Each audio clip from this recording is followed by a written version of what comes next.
This story is from Reddit user Not Necessarily. There's only 5 of us on this camping trip. We keep counting 6. There were bright flashes of red in the sky. It's as if someone was waving around a flare light from space, faint but noticeable. We all made UFO jokes and laughed as we nailed our tents into the ground. I knew for sure that there were 5 of us. We have all been friends since early middle school, and we're celebrating our high school graduation with this getaway camping trip. The flashes of red must have stopped randomly as we made conversation while fixing up our tents. Dave managed to put his tent together the fastest and told us he was going to find some branches for the fire. I remember how he had worked with me at the local gas station last year. We used to do the night shift together, and it had made working at a desolate gas station much more fun than it was supposed to be. There was also Eric in the corner still reading his tent manual, fidgeting with his signature round glasses. I wasn't as close with Eric as I was with the others, but I still remember sitting with him in math class and copying his homework one time. Ava was also there talking with Sally, my cousin. Both had decided to team up and work on one tent at a time. I also have clear memories of them, hanging around at school in our usual places. In fact, I even knew Ava's younger brother, as he used to beg to go with us wherever we went. I bring all this up because I'm sure that there were 5 of us, including me, and that I knew everyone in the group. So Dave had went to get some branches as we pulled out some foldable chairs and set them up around the fire pit. I remember feeling uneasy as the sun set and darkness began to consume the forest. The shadows of trees elongated around us as the minutes ticked by. Eric went to get a flashlight from his bag while we wondered what was taking Dave so long. He appeared soon after, the harsh rustling sounds of the bushes signifying his return. We were all buried in our chairs at this point, covered by our jackets. The temperature had dropped quickly and a slight breeze was beginning to pick up. "Geez, you guys weren't even bothered to pull out a chair for me," Dave said as he arranged all the branches in the pit. We had set up 5 chairs around the fire. I tried to rationalize the situation, but no matter how hard I focused, my head felt like it was underwater. I had perfect clarity up until that moment, but when I tried to focus on why 5 chairs were occupied, when Dave hadn't sat down yet, my head seemed to just stop working as if something was reaching in and pulling out my thoughts. Instinctually, I felt even more uneasy now, and I had placed why. The whole forest had gone dead silent. I looked around at the faces of the others and could tell that they had felt the same. Eric was fidgeting with his fingers, trying to scan around the group and spot the extra person, but it was futile. I scanned every face, each etched in worry and frowning in frustration except for, "It's all right, I'll get the chair myself," Dave said, breaking the silence and somewhat alleviating the tension. I got up and offered to help him. He looked into my eyes and nodded knowingly.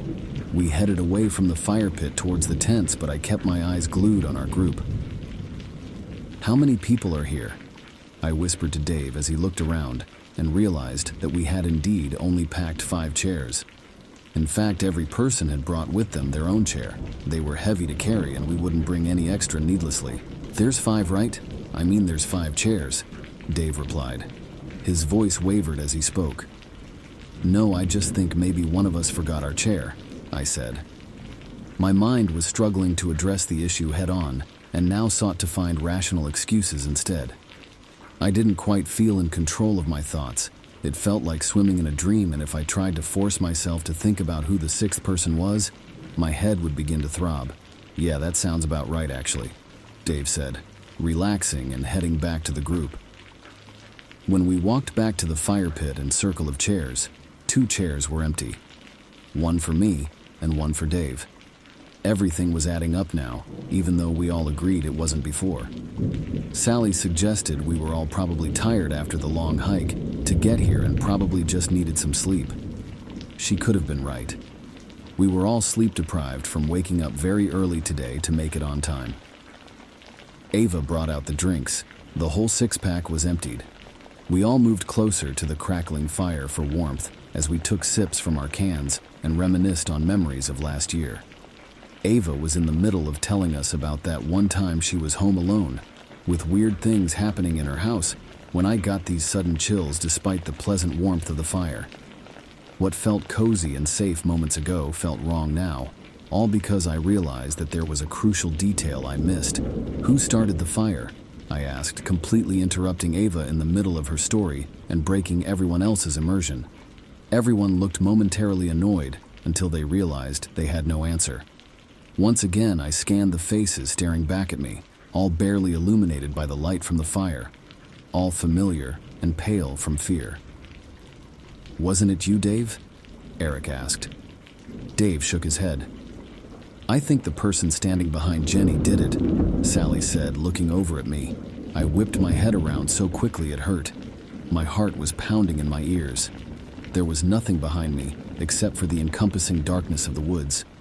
Staring at those tall, dark trees behind me made me feel exposed. I felt like a lost bird in a vast field. "Wait, I don't know," Sally said. Her eyes had gone wide, and she was shaking visibly. She continued to look around frantically as Ava moved over to her, placing her hands on her shoulders and trying to calm her down. "I think we should leave this place," Ava stuttered. "Yeah, something just doesn't feel right, but I can't put my finger on it," Dave said. "But it's so dark out in the forest now, we'd probably get lost if we leave now." Someone else said, "Yeah, I think we should stay the night and leave as soon as we can tomorrow." Eric agreed. I tried to protest, but realized Eric was right. The woods harbored an oppressive darkness within which navigation would be near impossible. "Let's not sleep in our separate tents just to be safe," Sally said. We all agreed. We only brought one-person tents with us, but we could squeeze two if we tried. That way, no one would be alone at night. Following this conversation, we all got up and made our pairs. I went with Dave and Sally, like always went with Ava. Eric kept complaining that he didn't have a pair, but we reassured him he did. He wouldn't accept it. I feel like at some point we all realized that there were only 5 of us, and suddenly we were all huddling up in the middle of the clearing. "Why do we keep thinking there are 6 of us here?" Eric asked. Sweat was dripping down his face despite the cold. We had nearly left him all alone on his own, under the assumption that there was another person. My stomach turned as I squeezed my eyes shut and tried to mentally recap everyone here. My head throbbed, but I kept pushing it. "There's me, Dave, Eric, Ava, Sally, and..." I was pointing at each of them as I said the name. I retched and emptied the contents of my stomach on the ground when I got past Sally. The left side of my head felt like there was a knife stuck in it. My vision was blurry. Dave held me up to stop me from collapsing, and we all wordlessly started to move towards the tents as someone put the fire out. Dave helped me into a tent while the 4 outside discussed what to do. I could only focus on snippets of the conversation as the excruciating pain beating against my skull came and went in waves. Sally had the brilliant idea of arranging 3 tents together so their openings faced together at right angles in a sort of U shape so we could sleep as close as possible and also limit the entrance to our tents. Dave was about to go to help as they worked outside, but I clutched his hand and asked him to stay with me. The tents took some time to arrange. I started to feel a bit better once everyone got settled into their tents. A quick head count confirmed there were 5 of us. Eric would have to sleep in his tent alone, but he was more comfortable with it since all the tents were very close now. Looking back now, I think he was just trying to put a brave face on for us. I regret that moment deeply, letting him sleep in his tent alone. He was always less integrated in our group and knew that none of us would pair with him. Just before going to bed, we all agreed to leave as soon as the sun rose in the morning. I remember taking one last look outside the tent into the forest before trying to fall asleep. The wind had picked up and the tree branches were swaying gently. Beyond our clearing was just pure darkness. It felt like the trees were closing in on me. With the faint moonlight illuminating our clearing, I turned my head to look over at the 2 tents we had left out and saw someone standing next to them. Despite the circumstances, sleep came quickly and easily. Ava's shrill scream woke me up in the middle of the night. Dave and I ripped our tent door open to find Sally and Ava looking into Eric's tent. We pushed them aside. Eric's sleeping bag was rolled up. He was still inside it, his head in the center, face contorted in utter agony. The rest of his body rolled around it with the blue fabric, now dripping with dark blood. Dave zipped up the door of the tent. Ava was in shock. Her eyes had become glassy and unfocused. Sally was shaking her repeatedly, tears streaming down her face. Dave picked up his torch and yelled at Yus to get up and run. We left the campsite behind and entered the trail we had come from. The 5 of Yus huddled together, Dave leading in the front as he cast his weak flashlight over the path so we could see it. All we had to help us get through this 2-hour trail was a small white circle of light. Even the moon failed to illuminate our surroundings through the dense foliage. Ava tripped and fell, twisting her ankle. We came to a stop. Someone said they knew how to splint it so we could keep going. They dragged her into the woods instead. It happened too quickly for any of us to process. Sally was about to run after Ava when Dave held her back. She struggled and managed to free herself, running into the trees to follow the echoes of Ava's screams. I was about to run after her, but Dave held me by the shoulders and shook me hard. "We need to get out of here, Jenny. Please," he said. I hesitated but jolted into motion again when Sally's voice was cut off abruptly. She had been calling out Ava's name as she ran after her. Dave and I continued to run down the trail, trying to get to our car so we could get out of here. There was nothing we could do. At some point there were 3 of us running on the trail, Dave and I shoulder to shoulder, while someone followed us closely behind. "Dave, who's behind us?" I gasped. My heart was threatening to burst through my ribcage and my legs burned. He turned to look at me. Confusion transformed into fear on his face and then into rage. "You keep running," he told me as he produced a pocket knife from his pants. He handed me the car keys, which I nearly dropped. Then he turned around suddenly and jumped at whoever was behind us.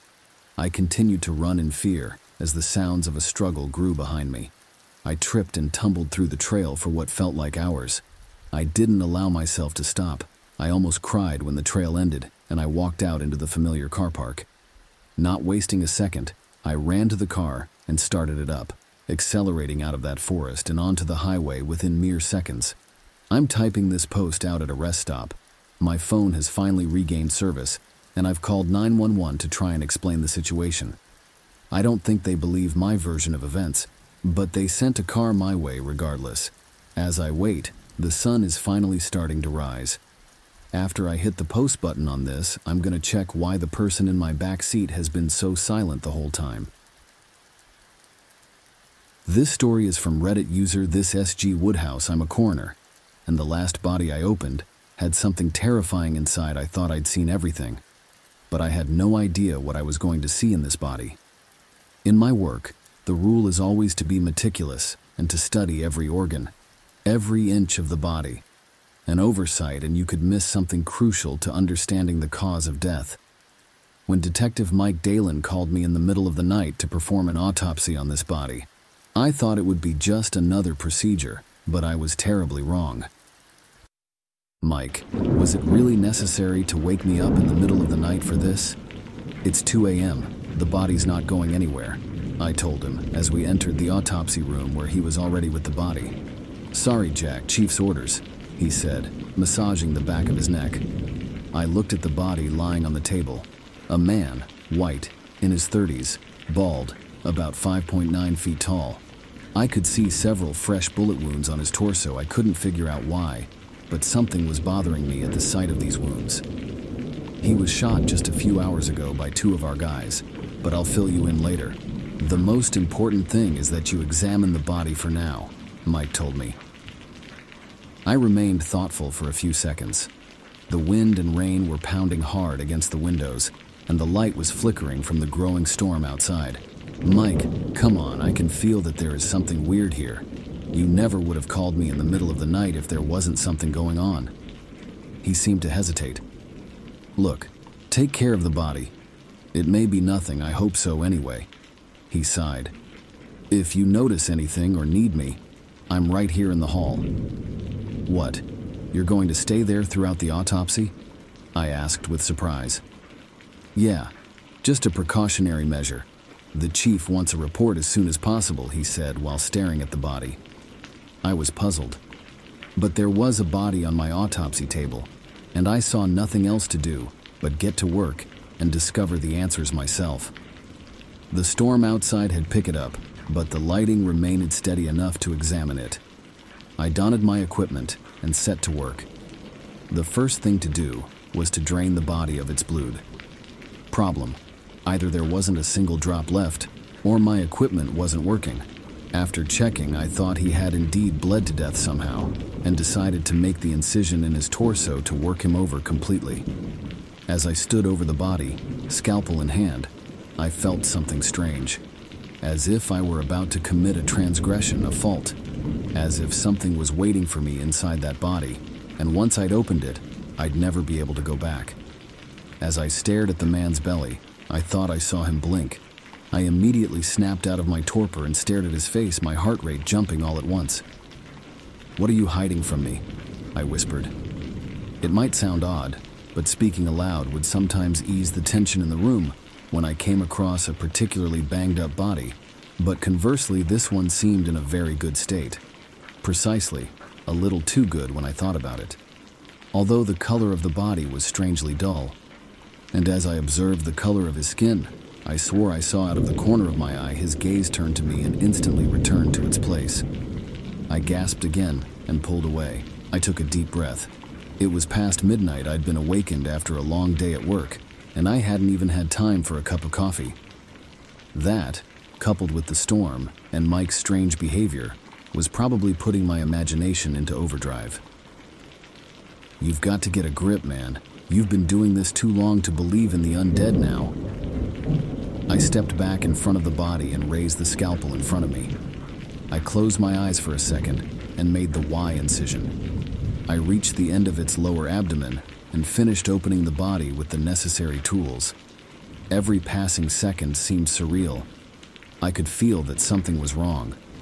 And when I looked inside his body, I understood why. There was nothing there. Not nothing in the sense of nothing wrong. Nothing in the sense that the body was entirely empty. The light bulb above my head flickered. What the hell? Still dubious, I grabbed a flashlight and shone it inside. I got my face as close as I could and shone the light in all directions. There was absolutely nothing. No organs, not even a trace of blood. I straightened up and stormed out of the autopsy room. "Mike, is this a joke?" He gasped in surprise as I yelled at him. "Wow, Jake, what's going on?" "Come see what's going on." He followed me inside, and I indicated the body with my hand.